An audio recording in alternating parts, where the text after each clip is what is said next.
కనంబున గొటియుగంబున గిలదారి విషణముగను పతిల్లి రతంబున రేగిన మార్గి దివ్య మార్గున నికరంబు లొక్కట నరాతి బలములు గప్పగాండివ కన్వనము హృదసి కుమార కర్పూరము పగిలింప నుగ్రాతన్. ఒక్కసారి కోపం తెచ్చుకున్నవాడై యుద్ధం ప్రారంభం చేస్తూ టంకారం చేసేశాడు, గాండివ టంకారం చేసేశాడు.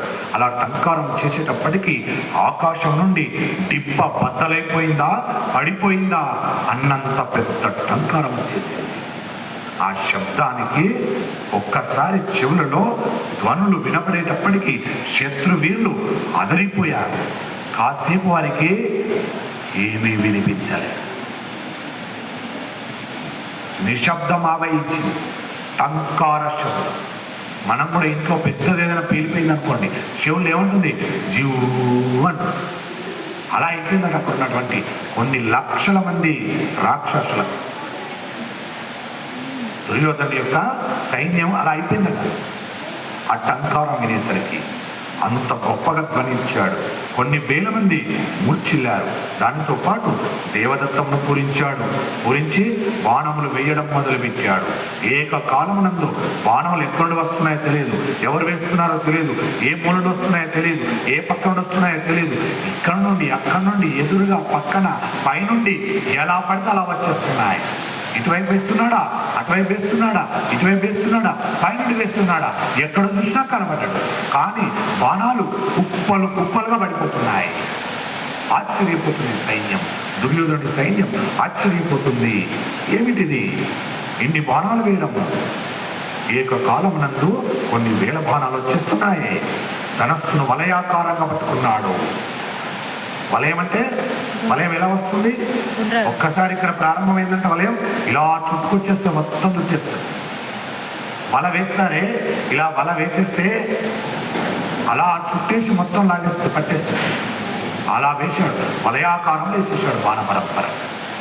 ధనస్సును గాండివాన్ని అలా వలయాకారంలో పట్టేసి కొట్టేస్తున్నాడు. సవ్యసాచి కదా, ఈ చేత ఆ చేత ఇలా తీస్తున్నాడు, అలా వేస్తున్నాడు, ఇలా తీస్తున్నాడు, అలా వేస్తున్నాడు.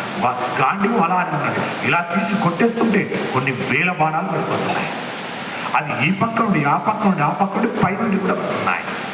ఆశ్చర్యపోతున్నారు. ధనస్సు నుండి కొన్ని బాణాలు వేలుగా వచ్చేస్తున్నాయి. వింటినార నుండి కొన్ని వేల బాణాలు వచ్చేస్తాయి. చేతిలోంచి కొన్ని వేల బాణాలు వచ్చేస్తాయి. చూసిన వాళ్ళల్లో కొంతమందికి బాణములు చేతిలోంచి కుడుతున్నాయా అన్నట్టుగా వేస్తున్నాడట. ఇలా తీస్తున్నాడు, బాణం వేస్తున్నాడు, ఇందుకేముంటున్నట్టే ఉంది చూసేవారు. ఇలా తీస్తున్నాడు, ఇలా వేస్తున్నాడు.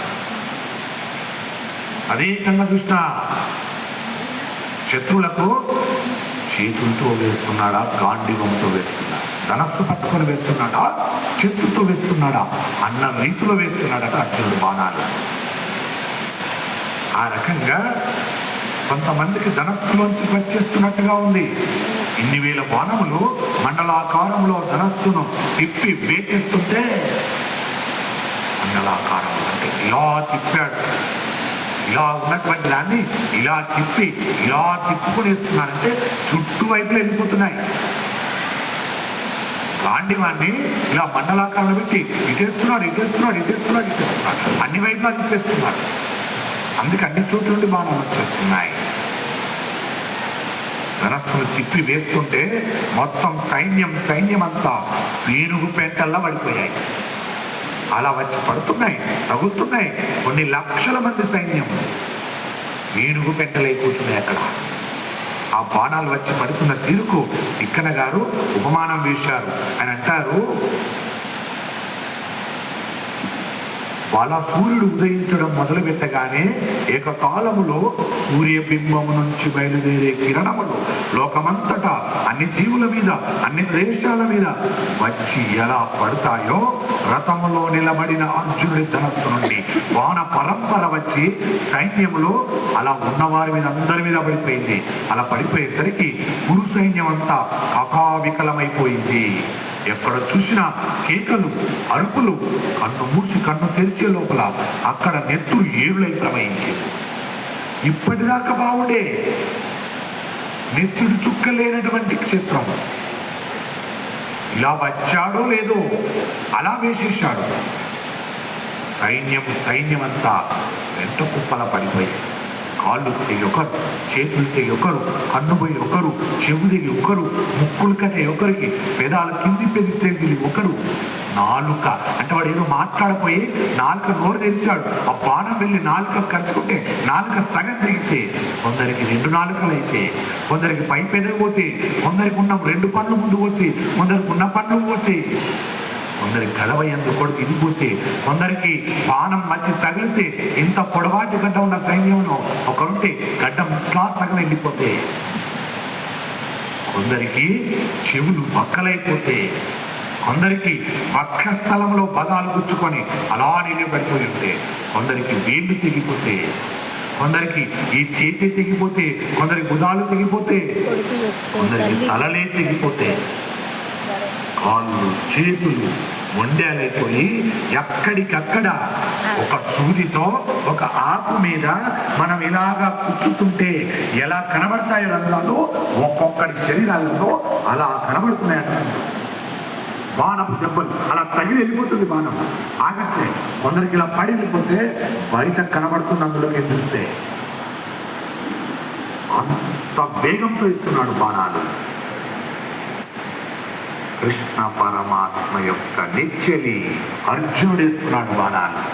ఒక్కసారి కళ్ళు తెరిచి చూసేసరికి, కళ్ళు మూసి తెరిచేసరికి ఎంత సమయం పడుతుందో అంత సమయంలో అర్జునుడు వేసే బాణాల వేడి వేగం అలా ఉండదు, అలా పడిపోతున్నారు. కాలువలై పారుతుంది రక్తమంతా. అలా మిగతా సైన్యం చూసేసరికి ఆశ్చర్యపోతున్నారు, ఏమిటి అని. అప్పటి వరకు అలా పడిపోయేసరికి గురు సైన్యం అంతా కన్ను తెరిచే లోపల గుర్రములు శరణాగతి చేస్తున్నాయా అన్నట్టుగా నేల మీద పడిపోయి కీంకారాలు మొదలెడుతున్నాయి, శకిలింతలు పెడుతున్నాయి. ఏనుగులు కీంకాకారాలు చేస్తున్నాయి. కొందరు గాడులను పట్టుకొచ్చారు, గాడులు శకిలిస్తున్నాయి. అంత అరవీర భయంకరంగా అల్ల కల్లోలమైపోయినటువంటి సైన్యం తేరుకొని ద్రోణుడు రచించినటువంటి వ్యూహం ప్రకారం నిలబడి యుద్ధం చేస్తే దుర్యోధనుడికి రక్షణగా పావువంతు సైన్యం వచ్చింది. చతురంగ బలగంలో సగం సైన్యం భీష్మ ద్రోణ